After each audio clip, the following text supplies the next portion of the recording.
Okay, this tutorial is going to be an introduction to working with audio in Premiere Pro CC 2017 and familiarizing ourselves with some of the attributes of and instruments that we have here. Now, I am in the audio setup here, and if you don't see your screen like this, click on these this menu here, these three little lines, and select Reset to Save Layout, and that will get you here. So what you're looking at here in this window is the audio clip mixer, and that's for this clip down here, Desert Montage. You also have audio track mixer here that we'll work with later. And so we're going to leave this here on audio clip mixer. Down here now is our timeline. This small window over here is now our project manager, our program monitor, and over here is our project panel, and our effects panels are down here. And of course our tool panels are here. One thing that's missing that will appear over here in a few minutes are audio meters that we want you to look at. So one of the first things we want to do is put a small version of our audio meters into our timeline so that we can see them. So if you will click right here on this gear, this little, not gear, but wrench, this is the timeline display settings. You click on this and go scroll down, and I'll scroll out here, so you can see customize audio header. Click on that, and that really just brings up our button editor right here. So we're going to look here at this. I'm going to scroll in so you can see this. A real odd little icon. It's a track meter. All right. So what I want you to do is drag this track meter into Audio 1 track header right here. You're not going to see this icon down here. In fact, what it's going to look like is this black bar here. Okay. So I'm going to drag this down here. I already have mine there, but there that is, and click OK.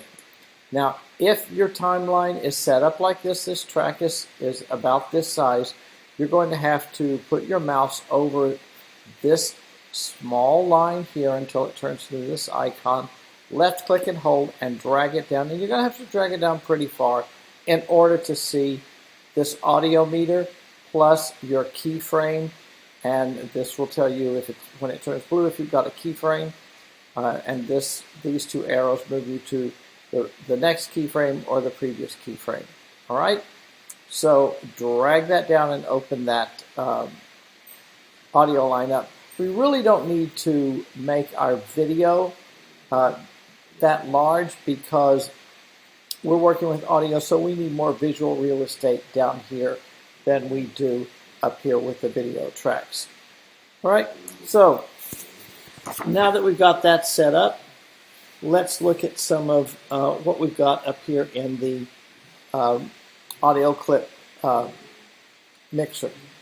All right, so we want to play. Let's play first. Let's watch this, and I'm going to put my playhead at the beginning of this clip, and let's watch the audio meters here.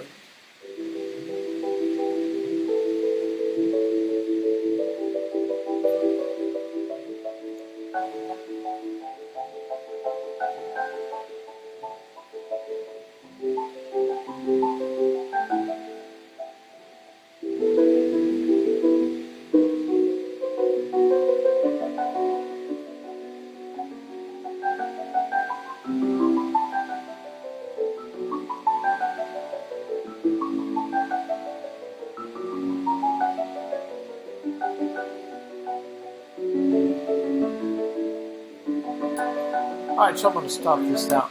You can see this changes colors. Let's scroll in here, or zoom in here, so you can see these numbers. Okay. Locally, delivery requirements for things like local commercials, affiliates here, NBC, ABC, CBS, Fox, that are in your area, will usually have a delivery requirement for audio at nothing above -6. National commercials and national television series will usually ask you to deliver no higher than -12. These yellow lines, as they move up, will hold very shortly at the last highest level. All right, you can adjust by moving this up and down. This 0 is called unity. Or sometimes people call it 0, but most of the time we call it unity. You'll see, I'm going to play this again, and I'm going to raise the volume on that track, and I want you to watch the colors here. As you get up to -6, it's going to remain green. This is stereo, so you've got 2 tracks here. This is going to remain green. We don't have anything in audio 2, and we don't have anything in audio 3. Those 2 audio tracks are empty, so you're not going to see any movement here. But watch this. As it gets above -6, going to unity, it's going to turn yellow, and as it gets above -3, that yellow is going to turn orange, and if it hits 0 or unity, it will be red. All right, so let me go down here. I'm going to raise, this is called a rubber band, this line here. This is the audio line. This is where my volume is set, and I'm going to put my mouse right on top of that, and I'm going to raise it, and you'll see at the bottom there, it shows you what my decibel level is as I raise it. All right, so now I'm going to play this over again, and I'm going to start it right here so you can see the softness, and as it gets louder, we've got some pretty good peaks here. Watch this audio meter as it plays, and watch the colors change, all right?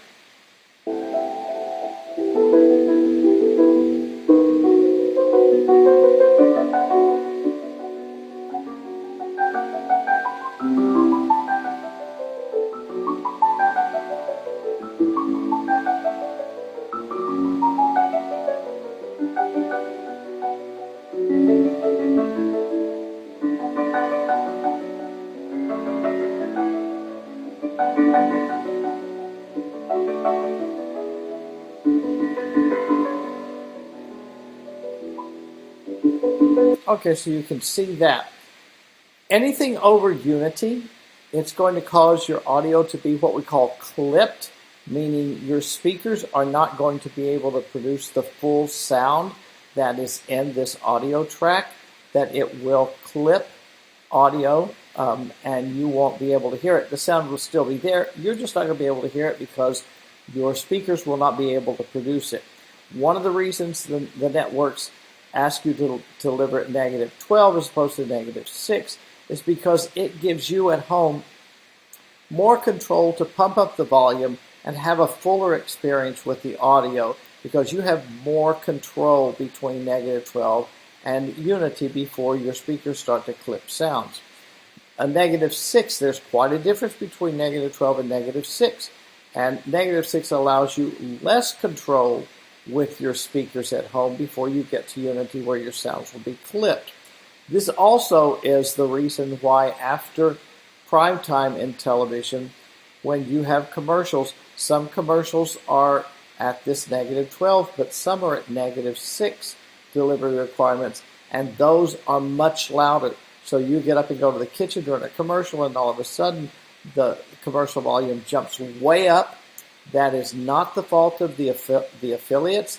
That's simply because their delivery requirements for audio are much higher than national commercials. So don't call the networks and blame them for pumping up the volume on their commercials, because that's not their fault. All right, so let's talk about these two items, this audio clip mixer and the audio track mixer. The audio clip mixer here, this provides control to adjust the audio level and the pan, which is right to left. Pan is right here, right to left, and it's controlled by this little speedometer-looking icon here of each clip. As you play your sequence, you can make adjustments, and Premiere Pro will add keyframes to these clips if this is activated. Clip keyframes is activated, and right here. All right, and you can see here's our meter. As we play this again, you can see your meter plays. It's showing exactly what's up here. All right. So what's the difference between this audio mixer?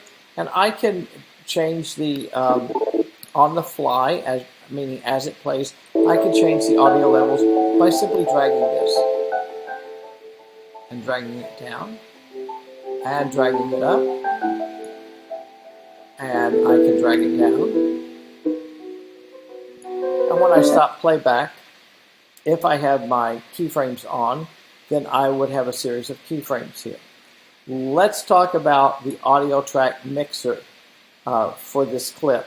All right, so the audio track mixer works very similarly to the audio clip mixer in a very similar way, but it adjusts audio level and pan on certain tracks. The clip adjustments and track adjustments are combined here with this thing, these controls for a final output. So if you reduce the clip of an audio level by, let's say, -3 dB or decibels, then you also reduce the overall track audio level by another -3 dB, you will have a total drop of those combined numbers are a -6 dB, or -6 decibels. The more advanced audio track mixer also offers track-based audio effects and submixes, which allow you to combine the outputs from multiple tracks.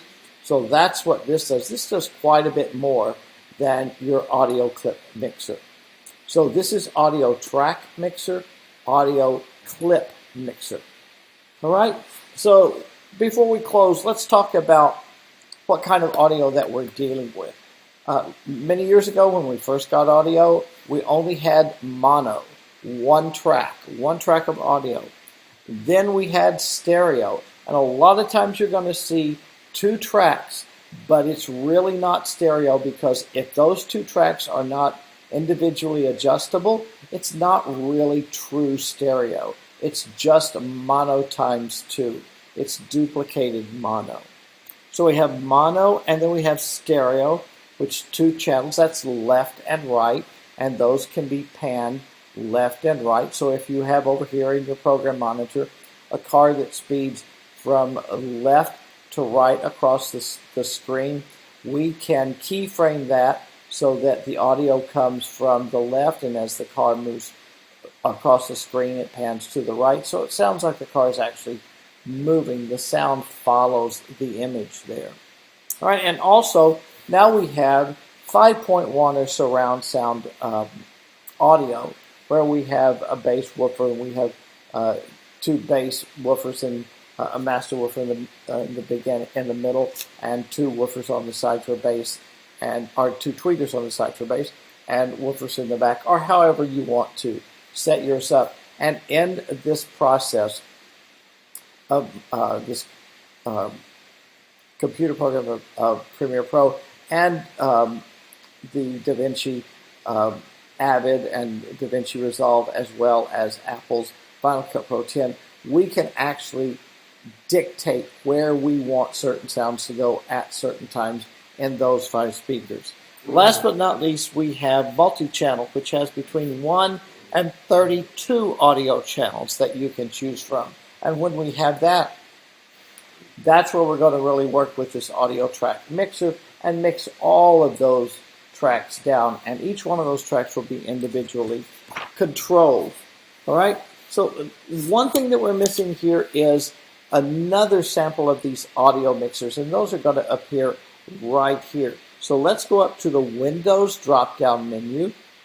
Up here, the Windows drop-down menu, and we're going to look at audio meters, and we're going to click that, and watch down here in the lower left-hand corner of my timeline as I click audio meters.